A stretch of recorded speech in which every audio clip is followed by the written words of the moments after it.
ज़माने जाहिलियत में जहाँ शिर्क, कुफर, बुत परस्ती और जाहिलाना रसूमात का एक रिवाज था, उसी के साथ साथ कुछ चीज़ें उसमें अगरचे वो असल शक्ल में मौजूद नहीं थी, लेकिन वो इबादतों का भी एक सिलसिला कुछ न कुछ हद तक वो बाकी था। जिस तरह आज बैतुल्लाह एक तसलसल के साथ किया जा रहा था कि उसमें ख़राबियाँ बेशुमार उन्होंने अपनी तरफ से गढ़ ली थी। जिस तरह सही का सिलसिला था तो इसमें भी ज़ात पात की तकसीम कर दी गई थी। सही जो तवाफ़ खाने काबा का है वो तमाम अफराद चाहे किसी भी कबीले के हों, किसी इलाके के हों, वो किया करते थे, लेकिन सही को कुरैश और उसके जो हलीफ कबाइल थे उसके लिए मखसूस कर दिया गया था। और एक तसव्वुर ये भी पाया जाता था कि हज़रत हाजरा से जो सिलसिला नसब है वो कुरैश का मिलता है जाके, तो इसलिए ये उन्हीं का हक है कि वो सफ़ा मरवा की सही करें और अपनी वालिदा की जो सुन्नत है उसको ताज़ा करें। और बाकी जो ओसो खज़रा जो दीगर कबाइल थे, जो कुरैश के अलावा कबाइल थे, तो वो सफ़ा मरवा की सही के बजाय जाकर जो मनात एक बुत था अपने बुत खाने में जाकर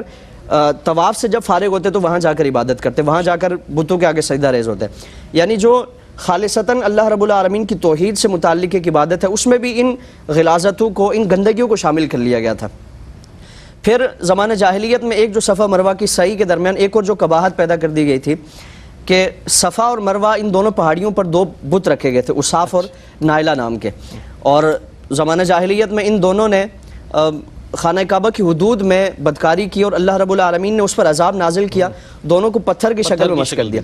अब इन्होंने बजाय इसके कि उन पत्थरों को और जो अल्लाह रब्बुल आलमीन की अजाब की एक सूरत उनके सामने, ज़ाहिरन एक सूरत उनके सामने मौजूद थी, उससे इबरत हासिल करते, उससे अपने लिए सबक हासिल करते कि ये वो मुकद्दस मकाम है कि जहाँ अगर कोई भी अल्लाह रब्बुल आलमीन की नाफरमानी हुई तो अल्लाह के कहर व गज़ब से कोई नहीं बच सकता।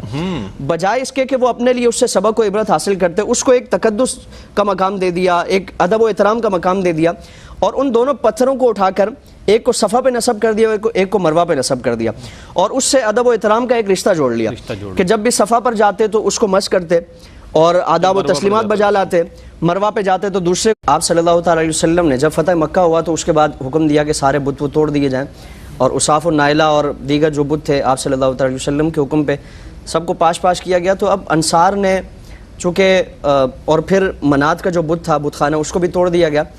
तो अब अंसार ने हुज़ूर की बारगाह में अर्ज़ किया कि या रसूलल्लाह हम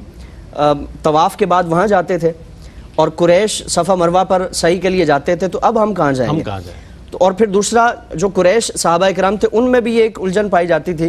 कि सफ़ा पे जाते थे तो वो पुरानी यादें कि यहाँ एक बुत रखा हुआ था, वहाँ एक बुत रखा हुआ था, मरवा पे एक बुत रखा हुआ था। तो हुज़ूर से अर्ज़ की कि या रसूलल्लाह क्या ऐसा नहीं हो सकता कि किसी और मकाम की सही कर ली जाए,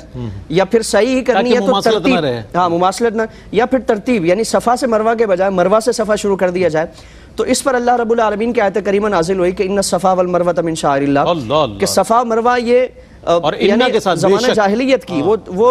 उसका उससे कोई ताल्लुक नहीं है, बल्कि जहन में खालिसतन इससे मुताल्लिक ये तकद्दुस लाया जाए, अदब व एहतराम का एक ख्याल लाया जाए कि अल्लाह रब्बुल आलमीन की निशानियाँ हैं और जिसको अल्लाह के नेक बंदू से निस्बत है वो निस्बत का इतना इस कदर अल्लाह रब्बुल आलमीन की बारगाह से ताकीद की जाती है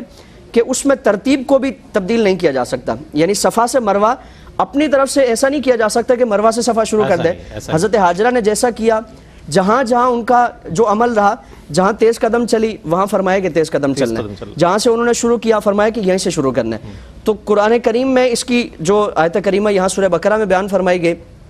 हज के तमाम अरकान और बिलखुसूस इसमें हम देखें कि कदम कदम पर अल्लाह रब्बुल आलमीन की उस बंदी हज़रत हाजरा की सुन्नत को ताज़ा फरमाया जा रहा है और ज़माना जाहिलियत के जो भी तसव्वुरात थे आप सल्लल्लाहु अलैहि वसल्लम ने उसको ख़त्म फरमाया और हज़रत हाजरा का जो असल तरीक़ा था उस पर इस इबादत को बहाल फरमाया गया।